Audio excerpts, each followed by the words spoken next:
Hey everybody, and welcome back to another episode of Tanner's Favorite Things. I'm Tanner Knight, and today we have a 40-year-old guitar to show you. As you may have guessed, this is a Peavey guitar based on the insignia on the case, and in fact, that is what we're going to find. But what do we have inside?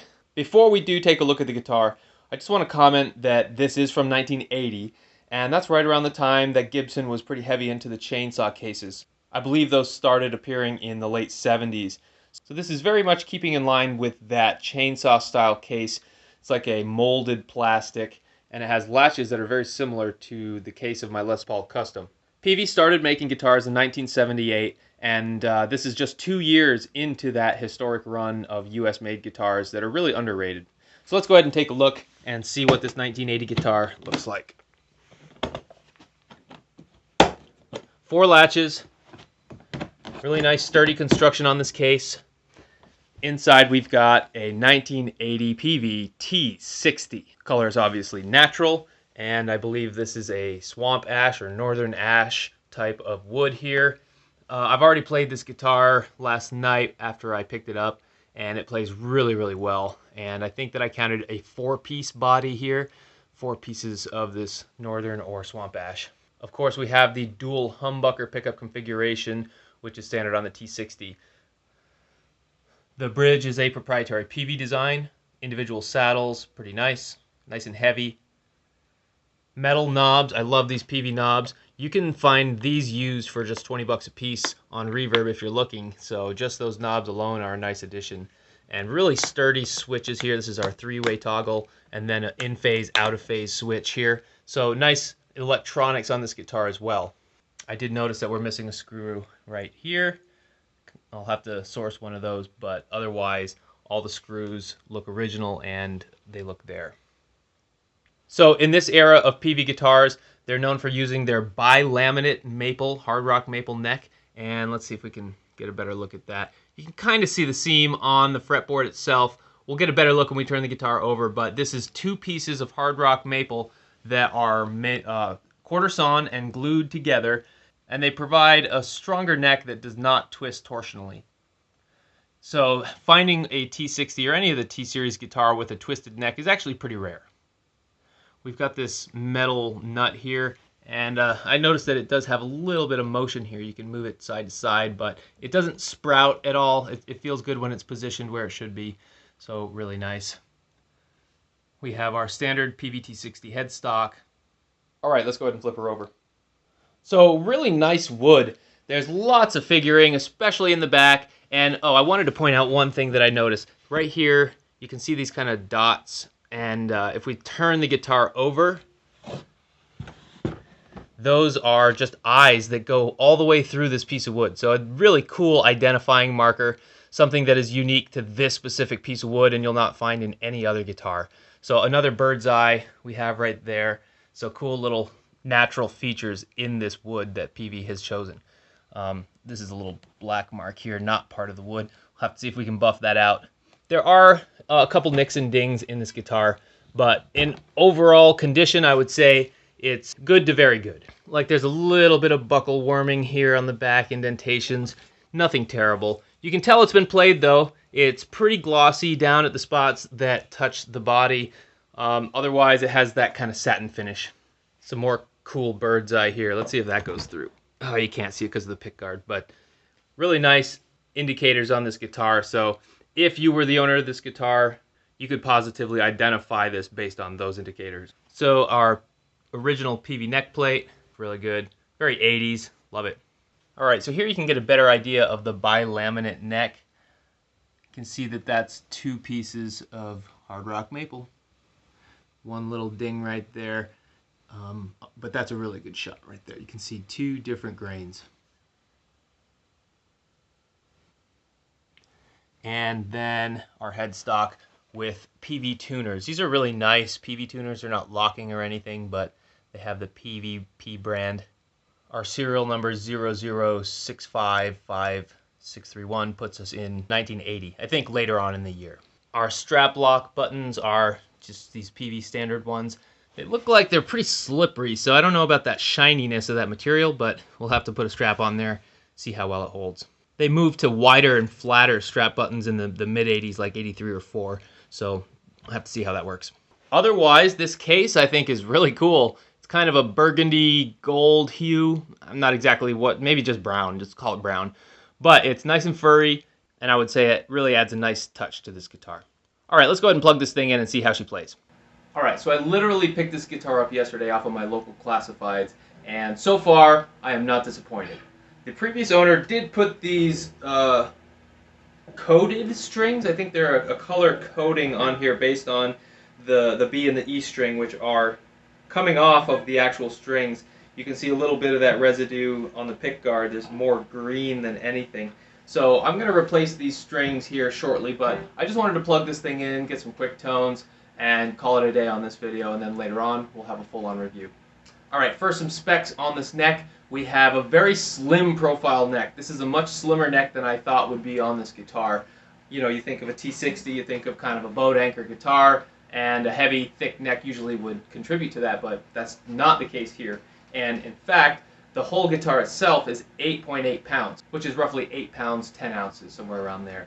So it's not even in the 9-pound range. It's lighter than a lot of T-60s. In fact, most T-60s that I've heard people call out the weight spec on, this comes in under those. So a little lighter than what I expected, which is nice. I've always heard that these are some of the heaviest guitars out there, but my Les Paul Custom has it beat by a couple pounds. So how thin is this neck? Our depth at the nut is 0.81 inches, and our depth at the 12th fret is 0.82 inches. So it just doesn't get any wider from here, hardly at all, and it's just slim, and it's thin, and it feels really good. In fact, it's really similar to the T-15 that I reviewed not long ago. That's a short scale guitar, and this is a full scale guitar. But the neck feels very similar to that one, and it's that same bi-laminate hard rock maple neck. So our width at the nut is 1.66 inches, and our width at the 12th fret is 1.96. So pretty standard there. It's not like a really narrow Rickenbacker neck or really wide like a Gibson from 2015. It's kind of just somewhere in the middle and really comfortable. You get 21 frets on the T-60, not 22 like the Fenders or Gibsons of the era. So I don't know if that makes a difference to most of you out there, but it doesn't make too big of a difference to me. One more fret. I'm not playing up here all the time myself, and most people who are going to pick up a T-60 probably aren't either. Chet Atkins is really famously known for playing one of these in the late 70s, early 80s. Otherwise, this guitar has a reputation as being just a studio monster. I remember hearing all kinds of stories of recording artists going into the studio with a Strat and a Les Paul, maybe a Telecaster as well, and they just couldn't get the sound they were after. And then the recording engineer says, well, hey, I've got this T-60, let's give it a shot, and it ends up being the track. So what makes this guitar so versatile? I would say a lot of it comes from the electronics. Number one, we have a 3-way toggle, which is pretty standard on a 2-humbucker guitar, bridge, middle, and neck. But we also have another switch here, this one, which is the in and out of phase switch. And I'm not sure which is which right now. I think down is in phase and up is out of phase, but we'll have to take a listen. Either way, it does affect the tone. I played with it a little bit last night, and it does affect the tone pretty significantly. So a phase switch, and on top of that, we have the ability to turn these humbuckers into single coils by use of the tone knobs. So we have volume, this is for the neck, and this is for the bridge. And then this is also the tone for the neck, tone for the bridge. And when you roll the tone beyond 7, I believe, is when it turns into single coil territory. So full wide open on 10, you're in humbuckers, you back it off, and it converts whichever pickup or both pickups into single coil pickups, and you can dial in your single coil tone from there. That to me seems a little gimmicky and probably pushing the bounds of what most guitarists want out of a guitar, but the fact that it exists is really cool. Plus, think about this. This is 1980. Gibson, Fender, they had not done any of these fancy electronics by this point. Peavey was really on the cutting edge with regard to electronics, and they figured, you know, we can build guitars just like Fender and Gibson. Let's go ahead and take that legacy of electronics and apply it to a guitar and see if we can make a more modern product. It's crazy to me that these guitars didn't catch on as much as, say, the pointy guitars like the ESPs of the era, but taste dictates taste. And heavy metal was the taste of the day, so the guitars had to reflect that. The versatility of these Peavey guitars means that you might not hear them on those metal tracks of the 80s, but you will hear them pretty much everywhere else. So they fly under the radar, and they have a really, really great reputation, and you can still pick them up under $1,000. All right, that's enough yammering. Let's go ahead and hear some tones. Right now, let's go ahead and open everything up. We are in the bridge, and we have volume on 10, tone on 10, so we should be in a humbucker position. And you can hear this thing is dead quiet. The electronics on this are so rock solid that after 40 years, there's not a single hum. It's much quieter than a lot of my newer guitars. So, just wanted to note that.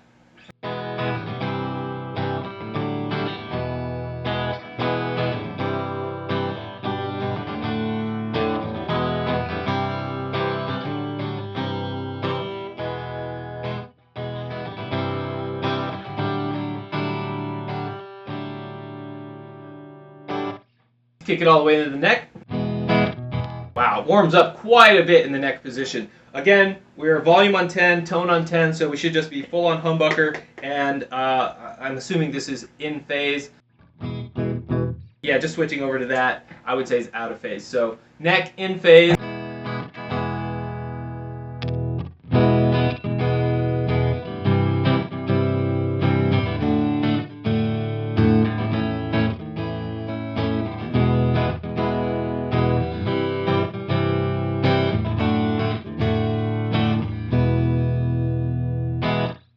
Bassy, really bassy and warm and round. A really nice sound. By the way, since we're playing a Peavey guitar today, I thought it necessary to plug into the Peavey 5150 amp. So we've got 80s into 90s, which is being plugged into this Fryette 4x12 cab. Today I've got two mics, one on the lower left-hand speaker, or my right hand, one on the upper right, or my left hand. And those microphones are the MXL Guitar Cube, that's a condenser mic. And then we have the Sennheiser E906, which is a dynamic mic. Those microphones are being fed into my Focusrite Scarlett 18i20 interface and being captured directly from the interface. Let's go ahead and kick it into the middle, hear what both of these pickups sound like together. Much quieter, let's just hear the difference. Here's neck.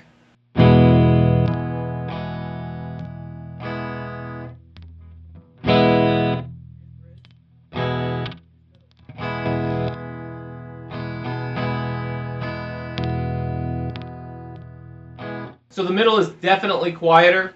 I love that. I think that that's a really great feature if you were doing a rhythm that requires loose and then all of a sudden you need to cut your volume. You can kick it into that middle and it will reduce the dBs while keeping your tone pretty much where it is. Okay, let's hear this in and out of phase switch real quick. This is the bridge pickup and we are full on humbucker, wide open, in phase.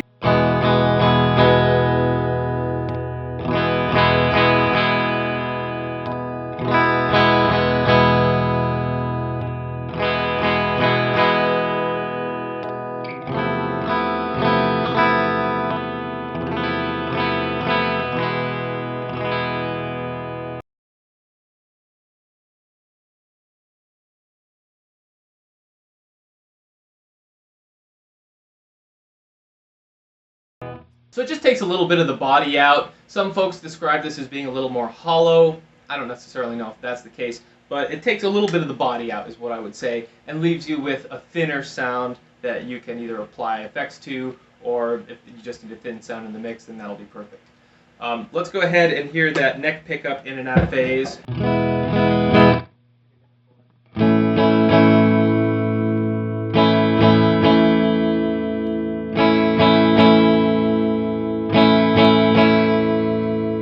To me, that's much more subtle, if anything at all. There might be a situation where the in and out of phase only applies to the actual bridge pickup.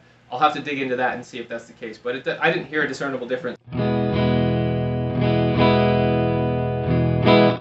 Yeah, so I'm going to go ahead and say that the bridge pickup is the only one affected. So if you're in the middle and you have them wide open, it does kind of the opposite. It actually adds body when it's in the middle position. That's interesting and unexpected. So here's out of phase.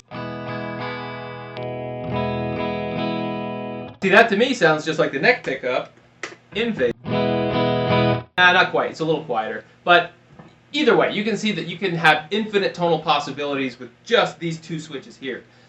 Well, let's go ahead and dive into the knobs. All right, I'm going to keep the in-phase switch all the way down in phase, which is what I assume it is, and we're just going to stick with the bridge for now and see what it sounds like when we wind down that tone dial. So again, here's wide open.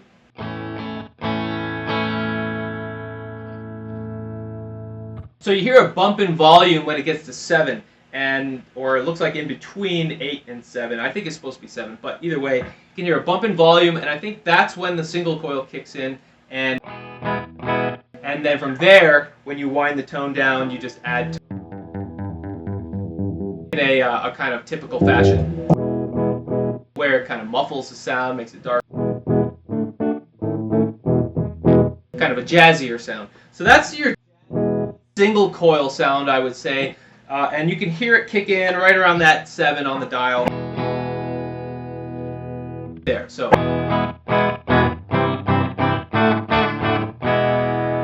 pretty cool. Let's go ahead and move into the neck position and do the same thing. Right now we're wide open.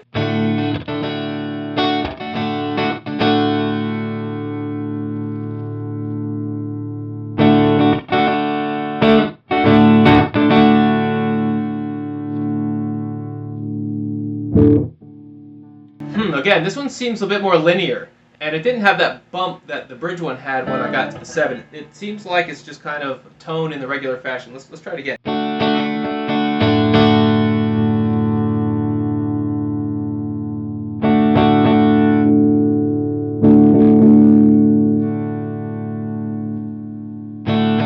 Well, I could be wrong, but maybe it's just these fancy electronics only apply to the bridge pickup. Again, I'll have to do a little more research on that, but based on just what I hear, it doesn't sound like it's doing the same thing in the neck pickup. We have the tone all the way open, and it just affects it in a normal tone knob situation. So there you go. There's a few clean tones for you. I just wanted to run through that to give you the idea of what kind of tonal variety we're dealing with here. That's all well and good, but let's hear some distortion. I'm going to kick it into the lead channel on this Peavey 5150, so this is coming directly from the amp out of the lead channel.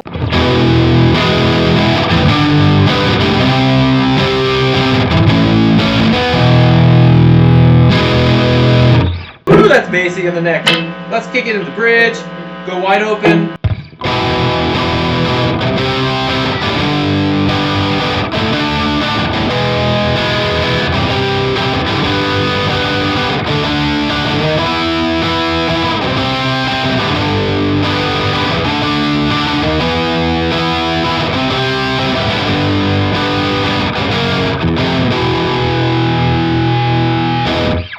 Really thick, dark, perfect distortion sounds, Peavey on Peavey action. Just for kicks, I want to hear what that bridge sounds like when I wind the tone down and go into the single coil with the distortion channel.